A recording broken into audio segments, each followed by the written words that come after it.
दोस्तों income tax के अंदर आप सभी के लिए एक बहुत ही बड़ी राहत की खबर आई है। बहुत ही बड़ा रिलीफ है जो आपके साथ इस वीडियो में शेयर करने जा रही हूं। तो वीडियो में आगे बढ़ने से पहले अभी तक अगर आपने चैनल को सब्सक्राइब नहीं किया है तो जल्दी से सब्सक्राइब कर लीजिए, बेल आइकन को प्रेस कर लीजिएगा ताकि कोई भी इंपॉर्टेंट अपडेट अपलोड हो उसकी नोटिफिकेशन आपको सबसे पहले मिल जाए। दोस्तों जिस तरह से काफ़ी इंपॉर्टेंट जजमेंट्स आपके साथ शेयर की जाती हैं हाई कोर्ट की, ये जो जजमेंट है ये आपके लिए बहुत ही बड़ा रिलीफ साबित होने वाली है। तो चलिए क्या इंपॉर्टेंट रिलीफ मिला है। दोस्तों आप सभी को याद होगा सेक्शन 194N, तो ये एक पटिशन फाइल की गई है, has challenge the constitutional validity and legality of section 194N की।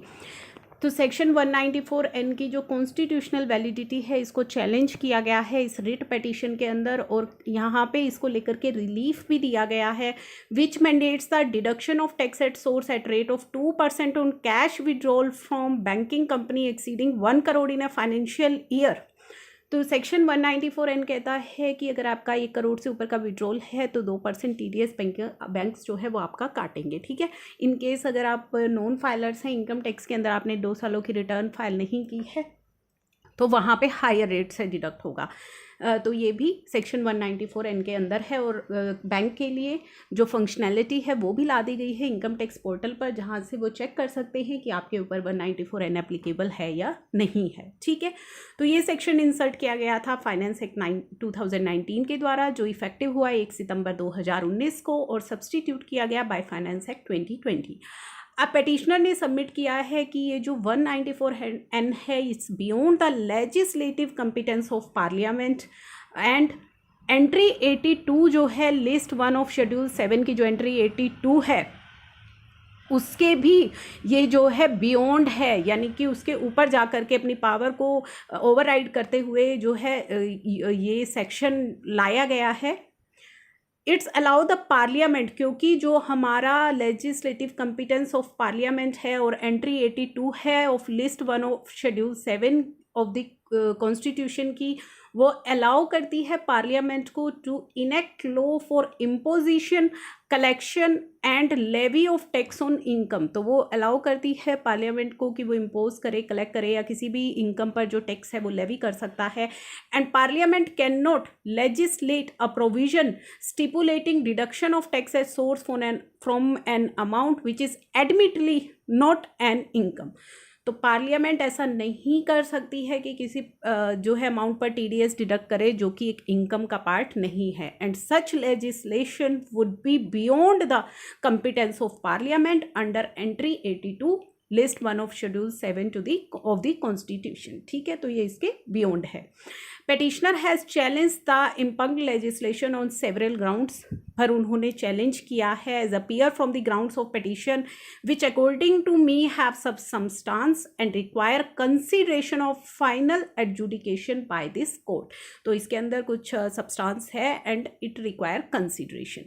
Petitioner has also relied on several unreported decision जो है ऑनरेबल हाई कोर्ट के इन्वॉल्विंग, जिसमें सेम इशू इन्वॉल्व है, वेयर हाई कोर्ट ने एडमिट किया है writ petition on the issue and granted interim stay of deduction of tax on source under 194N of the Income Tax Act पर interim order pass किया है कि इस पर स्टे लगना चाहिए इस डिडक्शन पर। On earlier occasion, opportunity was given to the respondent to seek instruction whether the aforesaid order of Kerala High Court have been further challenged or not, to which the learned additional solicitor general ने submit किया। No further appeal has been filed against this order। जो interim order निकाला गया है कि इस section पर stay लगना चाहिए, और जो interim order है is still existing, तो कोई appeal फाइल नहीं हुई है, it's still existing and it has been submitted that series of order have been passed by the Honorable High Court on the same issue पर काफ़ी सारे order pass किए गए हैं। एडमिटेड द रिट पटिशन, इस रिट पटिशन को admit किया गया, and staying deduction of tax on source under section 194N, और स्टे कर दिया गया है।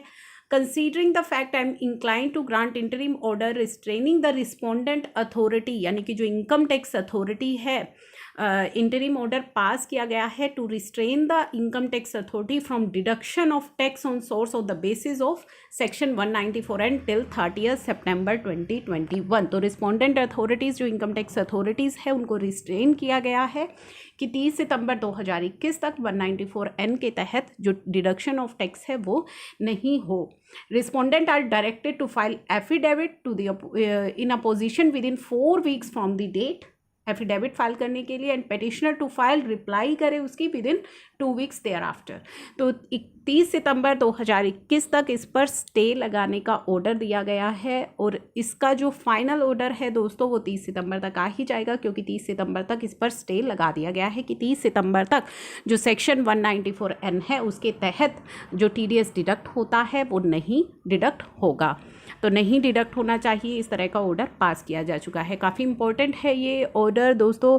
काफ़ी सारे इस तरह की वैलिडिटी को चैलेंज करने वाले पेटिशंस फाइल किए जाते हैं। GST के अंदर भी रूल 36 सब रूल 4 को लेकर के भी पिटीशन फाइल की गई थी, लेकिन इसके अंदर जो ये ऑर्डर पास किया गया है स्टे ऑर्डर, ये काफ़ी इम्पोर्टेंट है इनकम टैक्स के अंदर आप सभी के लिए। तो दोस्तों इस इम्पोर्टेंट और इस अच्छी न्यूज़ को शेयर ज़रूर कीजिएगा और जैसे ही इसका फाइनल ऑर्डर आता है वो मैं आपको अपडेट करूँगी। तब तक के लिए चैनल को सब्सक्राइब कर लीजिए। Thank you for watching.